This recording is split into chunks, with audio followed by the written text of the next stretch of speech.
नमस्कार, मैं प्रेम सिन्हा। आपको मैं ऐसे एक सुपर भगोड़ा, जी हाँ, भारतीय स्टेट बैंक, नामी गिरामी, बहुत बड़ा बैंक, ये भी भगोड़ा है। अब ये कैसे है इसकी बात मैं बता रहा हूँ।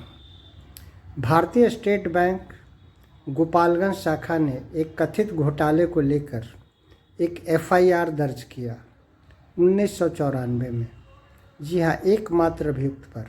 और फिर उसी एकमात्र अभियुक्त के खिलाफ कथित घोटाले की रकम की वापसी के लिए मनी सूट दाखिल किया 1995 में।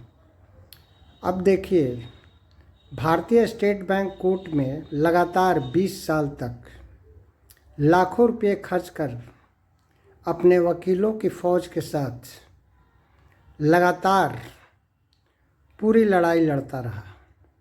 बहुत जगह सबूत गवाह भी लगभग दे चुका था। और यही नहीं, केस को लंबा करने, लिंगर करने, लटकाने के लिए भी पूरी तरह स्टेट बैंक जोर लगा दिया था। यानी मकसद सिर्फ था अभियुक्त को तंग और तबाह करना।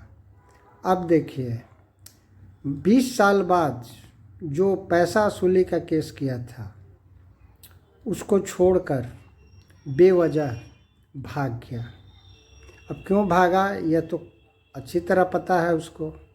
अब चूँकि उसकी पोल खुलने लगी तो वो अब भागना ही उचित समझा।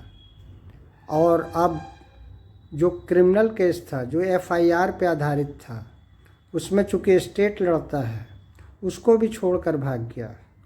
चूँकि उसकी कमजोरी और वो खुद दोषी है, ऐसा उसको लगा कि हम ही फंस जाएंगे, तो कोर्ट छोड़ के भाग गया। ये भी तो एक भगोड़ा ही हुआ ना।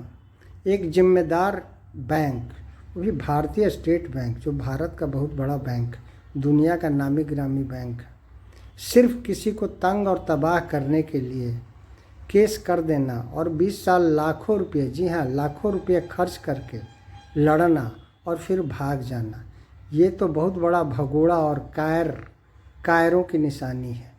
जी हाँ, पैसे के घमंड में भारतीय स्टेट बैंक के कुछ सुपर अधिकारी इस तरह के चाल चल रहे हैं और न्यायालय को मोहरा बनाकर किसी को नाहक परेशान किए।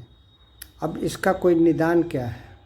निदान तो सिविल सूट, मनी सूट खारिज हो गया, लेकिन क्रिमिनल केस आज तक चल रहा है और पता नहीं कब समाप्त होगा, ये तो बात की बात है। लेकिन स्टेट बैंक की इस कारगुजारी को भला कोई कैसे बर्दाश्त कर सकता है?